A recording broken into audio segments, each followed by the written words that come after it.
कुरुक्षेत्र की पावन धरती पर लोकतंत्र सुरक्षा पार्टी के सुप्रीमो राजकुमार सैनी ने पूरे हरियाणा से सीनियर सिटीजन और पदाधिकारियों की मीटिंग ली। अपने निवास स्थान पर सैकड़ों की तादाद में निवास स्थान पर जमघट लगा। लोग ज्यादा आ जाने की वजह से मीटिंग को कुमार धर्मशाला में एक करना पड़ा। उसके बाद लोगों से पूरे हरियाणा की जानकारी साझा करते हुए लोगों से पार्टी को हरियाणा में आगे लाने के लिए उनसे राय और जानकारियां मांगी।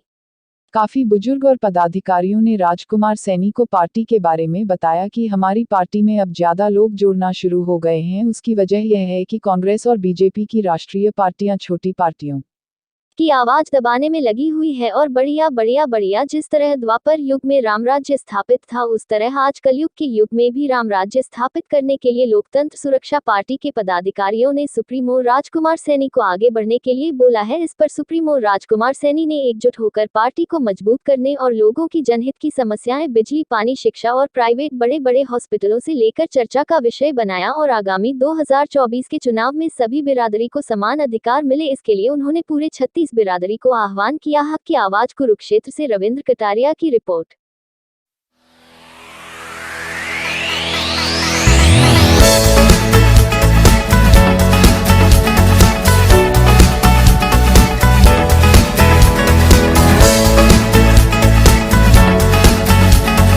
वो भीख नहीं मांग रहा जो आप नहीं दे सकते, वो भीख नहीं मांग रहा जो आप उसके ऊपर खड़े नहीं उतर सकते।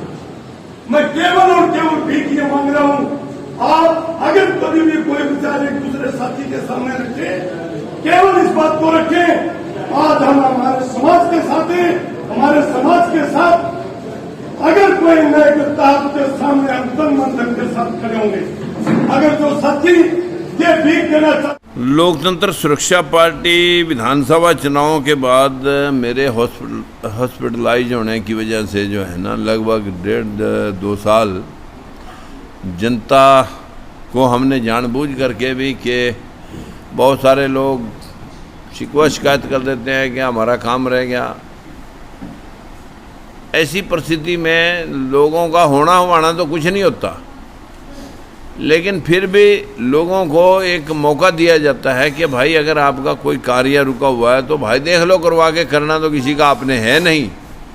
लेकिन मन में भाव रहते हैं। अब 2 साल निकलने के बाद हमने ये देख लिया था कि जो लोगों का अट्रैक्शन है वो पुनः बहुत अच्छी तेज़ी के साथ ओबीसी ऐसी समाज के जो भेदभाव के खिलाफ, शोषण के खिलाफ लोगों में लामबंदी हो रही है। जैसे नीट के अंदर जनगणना, ओबीसी की जनगणना के लिए बहुत सारे प्रोग्राम डेली चल रहे हैं। इसी वास्ते जो है ना आज लोकतंत्र सुरक्षा पार्टी के जो सुस्ता रहे लोग थे, आज उनको बुला करके पूछा गया कि पार्टी में आप अगर सक्रियता से काम करना चाहते हो तो पार्टी के 3 साल हो चुके हैं और 3 साल के बाद पुनः चुनाव को संगठनात्मक ढांचे को फ्रेम करना है, तो आप अपने अपने सुझाव लिख करके दें। आज सभी ने लगभग जो 150 लोग आए थे, सभी ने लिख करके दिया प्रदेश कार्यकारिणी के लिए कि जी हम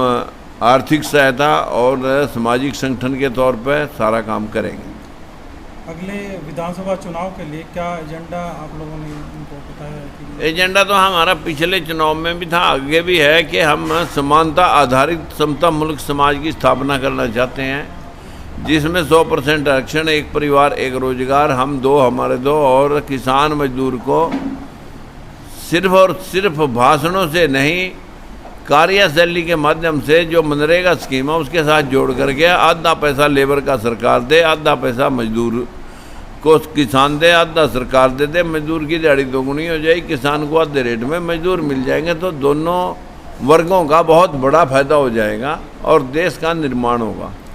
इसी तरह से एक आबादी को कंट्रोल करने का हम दो हमारे दो की एक बात थी। बाकी किसान और मजदूर को झूठ बोल करके बिजली फ्री करेंगे, पानी फ्री करेंगे, ये फ्री करेंगे, वो फ्री करेंगे, ये फ्री के चक्कर में जो है ना पूरे राजनेताओं ने इस देश को लूट लिया और देना लेना कुछ नहीं। हमारी पार्टी का मुख्य एजेंडा है कि हम सरकारी संसाधनों में जिस किसी को भी, जैसे सरकार 40-40 हज़ार 50-50 हज़ार पेंशन देती है, तो हम इसको 5-6 हज़ार रुपये वोटर्स पेंशन करेंगे, जिससे कि जो है ना गरीब आदमियों को अपनी आजीविका कमाने के लिए साधन मिले।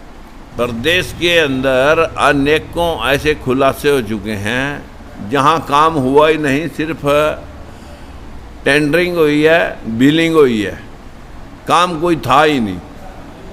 फर्जी टेंडर, फर्जी बिल, फर्जी पेमेंट, ये देश की संपत्ति को दीमक लगी हुई है। इसी को ठीक करना हमारा उद्देश्य है। देखिए, जो हमारी विधानसभा चुनाव में, लोकसभा चुनाव में प्रत्याशी थे, उनमें लगभग आज 70-80% लोग यहाँ पर हाजिर थे। जो हमारी पार्टी ने 2 पार्टियों के साथ समझौता किया था, एक शेर सिंह राणा की पार्टी थी और एक थी सुभाष चंद्र बोस नाती थी। इन 2 पार्टियों को हमने 20 सीटें दी थी, 70 सीटों पर हमारी पार्टी लड़ी थी। ये सारे कैंडिडेट आज लगभग यहाँ पर मौजूद थे और मुझे इतना भरोसा है कि यही लोग आगामी युद्ध को सर अंजाम देंगे।